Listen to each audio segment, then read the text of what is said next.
the important historic visit of the Pope Francis to Egypt, the man of peace visiting the land of peace. It's an important 27-hour visit where he came and visited Egypt between the 28th and the 29th of April. He met with President Abdel Fattah al-Sisi, he met with Sheikh Ahmed al-Tayyib, he met with Pope Tawadros II, he met with also leaders of the Catholic community.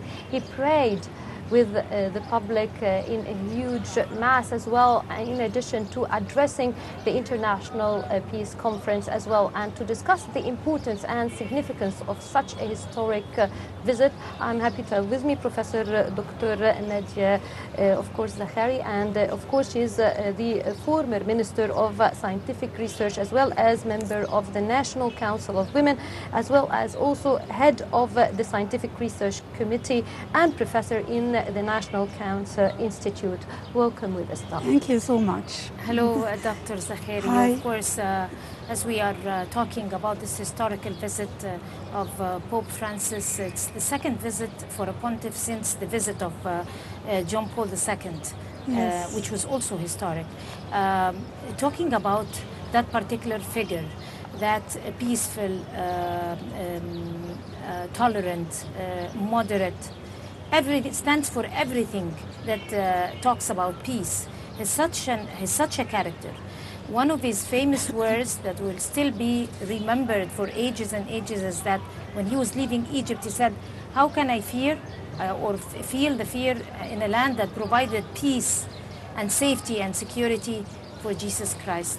I mean, those are very powerful words, among other powerful words that we are going to delve on during his very short visit that my dear colleague Rasha mentioned.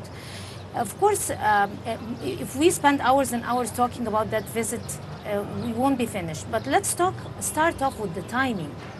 Following those coward assassinations or those coward terrorist attacks over the cathedral in Alexandria and Al-Gharbiya, Tanta also, he insisted on coming, and he insisted on walking with the most simple way, without covered cars, without excessive security and everything.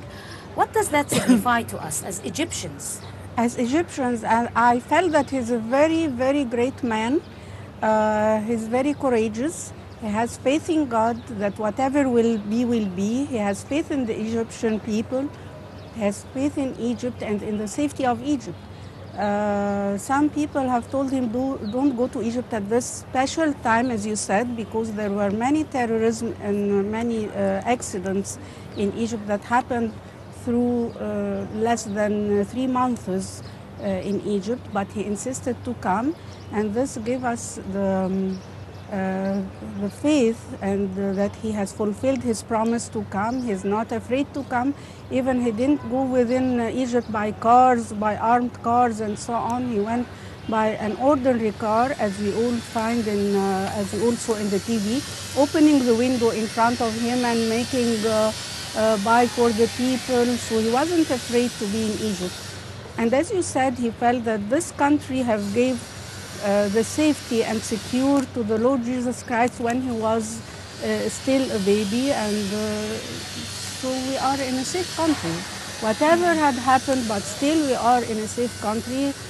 People have faith in God, and whether Muslims or Christians, they love God and they want to save this man so as not to be attacked by anybody. So I want to thank the military people, whether the police or those of the military forces. They have done a very, very good job in arranging for the trip and in securing it.